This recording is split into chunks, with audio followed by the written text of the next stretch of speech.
E agora vamos falar sobre a sua coluna. Sim, essa mesma que você certamente judia quando senta toda torta, né? Ou todo torto ali, ó.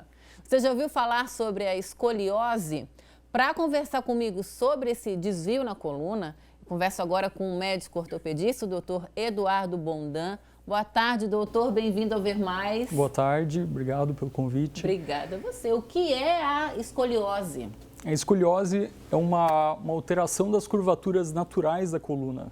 Então, a nossa coluna, quando você olha de frente, ela deve ser retinha, assim. Tá. E olhando na visão lateral, ela tem uma suave lordose, uma suave cifose. Então, quando a coluna desvia, curva para a lateral, a gente chama isso de escoliose.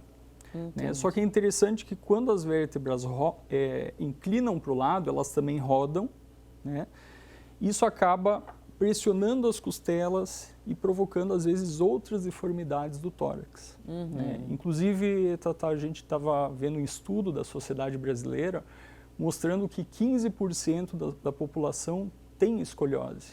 Tem escoliose, é bastante gente, É bastante gente, que é mais comum, inclusive, no sexo feminino. E você vê isso muito mais em meninas, adolescentes, que estão em fase de crescimento.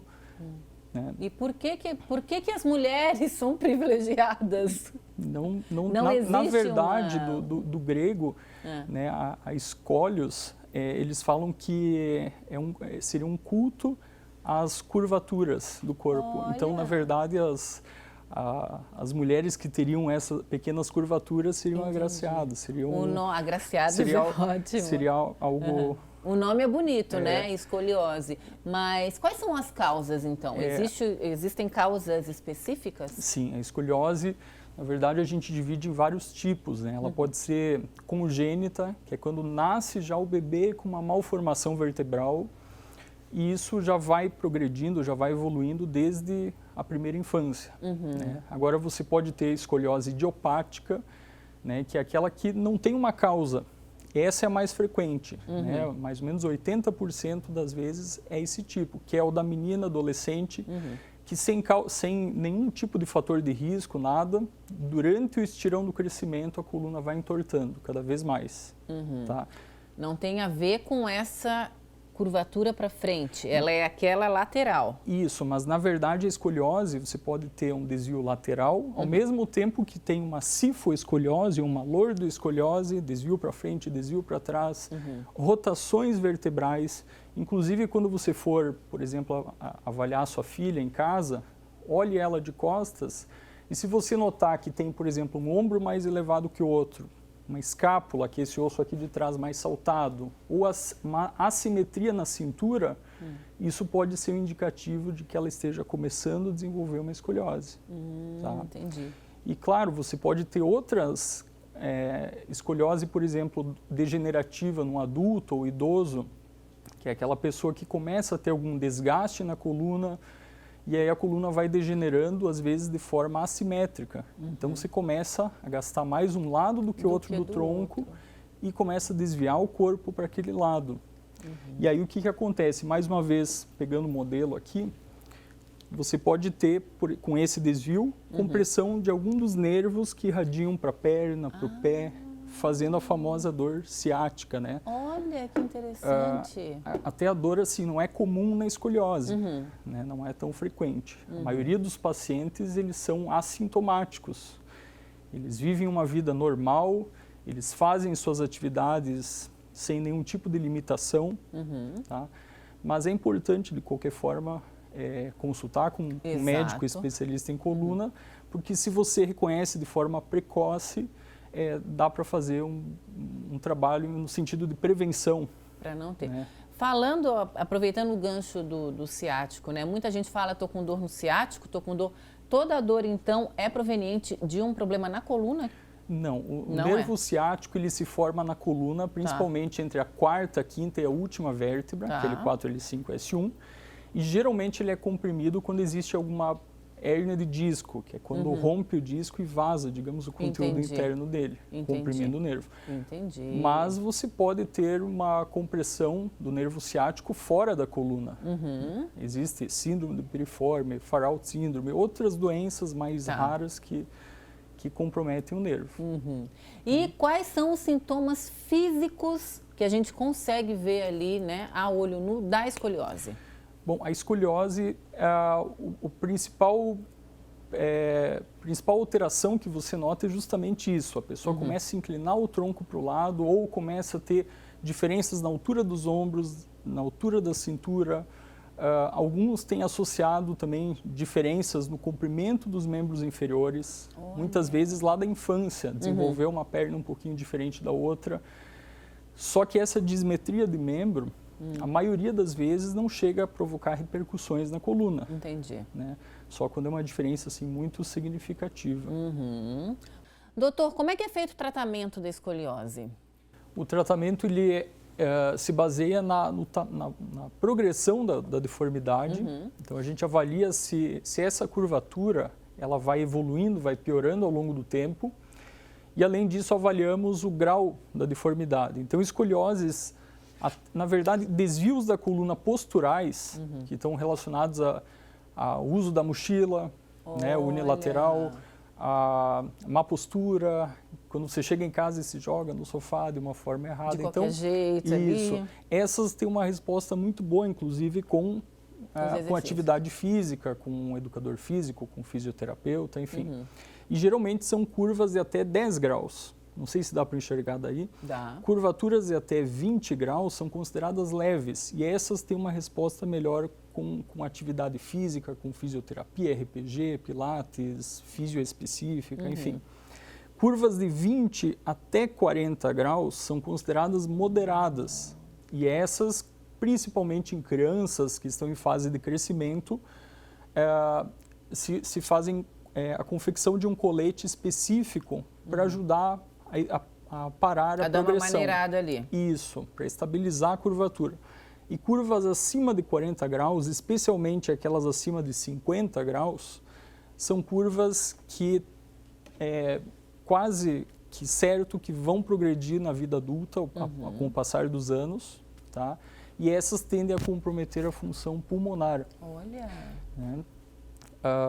Então essas têm uma tendência cirúrgica. Claro que a gente, como médico, não trata um número, nós tratamos uma pessoa. Exato. Então, tem pessoas que têm uma deformidade grave, mas que têm uma qualidade de vida boa, não tem nenhum sintoma, e a gente vai avaliando ao longo do tempo e a curvatura não vai progredindo. Então, esse caso você observa, acompanha. Então, agora a gente começa aqui com as perguntas. A primeira foi a da Nessi e ela quer saber o que acontece quando se tem uma escoliose que não foi tratada. Uma das principais complicações que a gente tem em escolioses graves não tratadas é a pulmonar, né? Então você começa com o desvio da coluna e compressão dos arcos costais a restringir a caixa torácica. Então o pulmão ele tem dificuldade para expandir. Olha. Né? Por outro lado, uma pessoa idosa com uma deformidade que vai progredindo começa a diminuir o espaço por onde saem os nervos que vão, por exemplo, para a perna, né? E você pode ter complicação em outros órgãos.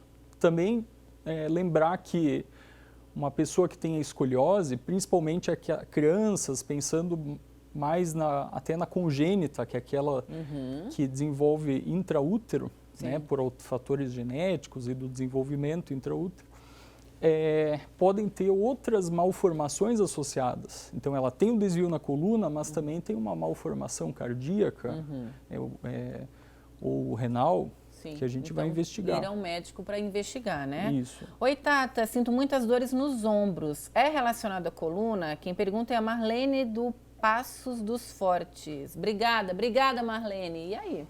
Então, assim, a coluna, aproximadamente 80% das pessoas têm ou vão ter alguma vez na vida dor, né? E a dor, além da lombar, a região da cintura escapular, perto dos ombros, é uma das mais frequentes. Tá?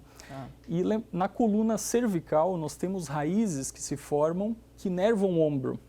Por exemplo, a quinta raiz cervical que sai da quinta vértebra e nerva o ombro. Então, uma dor no ombro pode sim ser relacionada à coluna. Ó, a Silvânia do Parque das Palmeiras, boa tarde. A massagem ajuda ou prejudica mais quem tem escoliose? Quando a gente faz massagem, geralmente a gente faz para quê? Para aliviar aqueles pontos de tensão, onde existem focos de contratura ou encurtamentos musculares. Tá? Mas o que tem que pensar é o seguinte, por que aconteceu essa contratura muscular, por que tem esse encurtamento muscular? Geralmente a contratura é um mecanismo de defesa, é um mecanismo de proteção do corpo. Então eu tenho que investigar se o músculo está contraído para proteger algum tipo de lesão, algum problema na coluna. Então, tem uma outra aqui, ó. Vamos ver, porque o nosso tempo está... A Eduarda disse que ela tem escoliose toracolombar. Os médicos disseram que pode ter surgido no posicionamento no útero durante a gestação. Isso é possível? Na verdade, a escoliose toracolombar, principalmente na coluna torácica, que é a mais frequente em meninas, né? Falando no caso intraútero, não que o útero tenha comprimido e provocado deformidade, mas é uma escoliose que possivelmente se desenvolveu por fatores genéticos, congênitos do desenvolvimento do embrião, do desenvolvimento daquele feto. Né?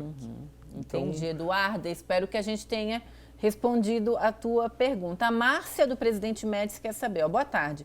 Gostaria de saber se os corretores posturais realmente ajudam. Na verdade, quando você fala a escoliose, quando chega na vida adulta, quando a pessoa para de crescer, geralmente a coluna para de entortar, a não ser aquelas curvaturas acima dos 40, 50 graus. Então, nesse caso, a órtese deve ser evitada. Você só usa se tem alguma instabilidade, provocando muito sintoma e ela não consiga resolver de outras formas. Entendi. Por quê? Porque se eu coloco um colete, uma órtese, num adulto que já terminou o crescimento, quem que está mantendo o nosso corpo equilibrado, alinhado? É o colete, não a própria musculatura. Entendi. Então a musculatura vai hipotrofiando, vai enfraquecendo e começa a sobrecarregar mais ainda pontos que não deveriam ter sobrecarga. Olha. Então, se usa colete em criança, 20 a 40 graus, que esteja piorando a deformidade, que não esteja respondendo a outros tratamentos, como uma tentativa de fugir de cirurgia. Eu sou cirurgião de coluna, mas eu sempre procuro evitar o tratamento cirúrgico quando possível. Esses exercícios que a gente mostrou também, eles funcionam a longo prazo? O exercício é bom, na verdade, para todas as pessoas, né? Nós temos visto, principalmente agora durante a pandemia, com o uso de máscara, as pessoas diminuindo a intensidade de atividade física, então perde massa muscular, começa a sobrecarregar as articulações e aí as dores acabam surgindo. Então a atividade é importante para todo mundo. E não é a escoliose que vai limitar a pessoa de fazer atividade, pelo contrário.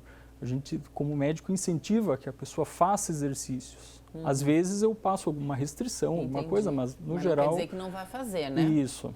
Olha, e agora a última aqui, né? Ó, Dr. Bondan é um querido, excelente profissional. Parabéns pela escolha no programa de hoje. Estou ligada todo dia, Tata. Grande abraço. Obrigada para você que mandou esse elogio, mas não mandou seu nome. A gente agradece, né?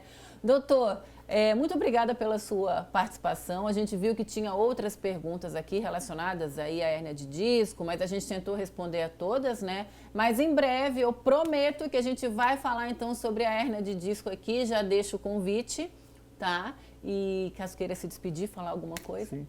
Não, agradeço o convite e a gente está sempre à disposição para ajudar quem precise.